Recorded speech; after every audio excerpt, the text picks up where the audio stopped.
বান্ধবীর আমার স্বভাব ভালো না সেটা আগে থেকেই জানতাম, কিন্তু আমার এমন পরিস্থিতিতেও যে বান্ধবী এমন করবে কখনোই ভাবিনি। মনি আমার স্কুল লাইফের বান্ধবী ছিল, কিন্তু তার সাথে আমার দীর্ঘ টাইম কোনো যোগাযোগ ছিল না। প্রায় 10 বছর পর হঠাৎ করেই তার সাথে কোনো একভাবে ফেসবুকে যোগাযোগ হয়ে গেল।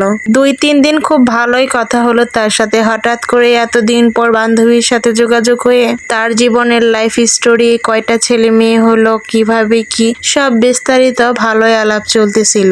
2 দিন পর আমি হঠাৎ করে এক জায়গায় বাহিরে গেলাম, তারপরে দেখি ও খুব কল দিতেছে। তো ব্যস্ততা থাকার কারণে কলও ধরতে পারিনি, মেসেজও সেন্ড করতে পারিনি। বাসায় এসে প্রথমেই আমি মেসেঞ্জারে ঢুকলাম যে ওর কি হয়েছে আগে শুনে নিই। দেখলাম ভয়েস মেসেজ দিয়ে রাখছে যে ওর নাকি কিছু টাকার দরকার, ওর খুবই ইমার্জেন্সি, 2 দিন পর আমাকে দিয়ে দেবে। তো কিছু না ভেবেই বললাম ঠিক আছে, তুই নাম্বার দে, আমি টাকা পাঠিয়ে দিচ্ছি। তো বললো 2000 টাকা লাগবে। তো আমিও কিছু না ভেবেই, বান্ধবী যেহেতু, তো দিয়ে দিলাম 2000 টাকা, যখন ছিলই। তারপরে বেশ কয়েকদিনই কথা হতো। বেশিরভাগ সময়ই ও শুধু গল্প করতো, আমার জামাইয়ের এ আছে সে আছে, আমার শ্বশুরের এ আছে সে আছে। তো ভালোই লাগতো যে বান্ধবী মনে হয় আমার সুখে আছে। এভাবেই চলতে লাগলো বান্ধবীর সাথে আমার যোগাযোগ। তো মাঝে মাঝেই দেখতাম বান্ধবী শুধু বলতো তোর কাছে কি কিছু টাকা হবে, আমার লাগতো। তো যখন থাকতো তখন দিতাম, না হলে দিতাম না। তো মাঝে মাঝেই বলতো তোর ভাইয়া তো বাসায় নাই,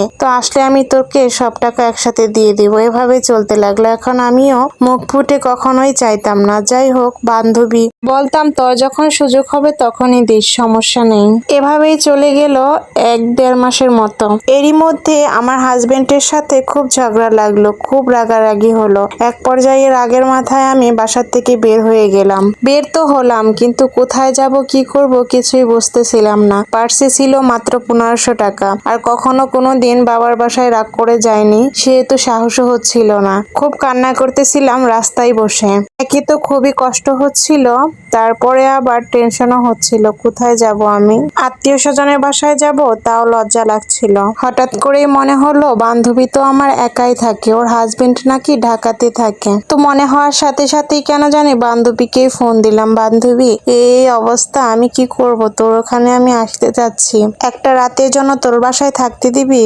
প্লিজ। আমার কথা শুনে বান্ধবী কিছুক্ষণ চুপ থাকলো, তারপরে বলল অমুক জায়গায় আয়। আমার বাসার থেকে বান্ধবীর বাসা 1 ঘন্টা দূরত্ব।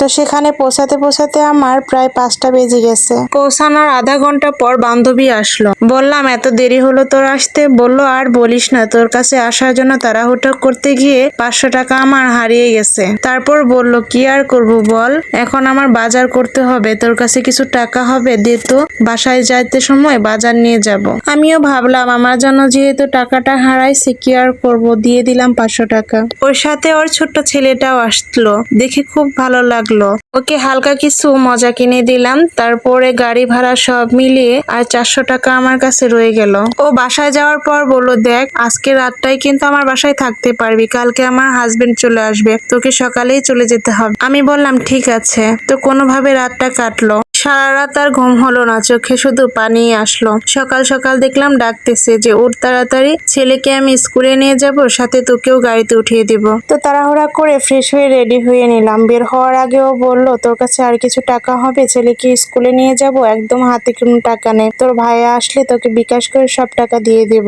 তখন আমার খুবই খারাপ লাগলো, একটু মিথ্যা কথা বললাম, আমার কাছে না মাত্র 200 টাকা আছে।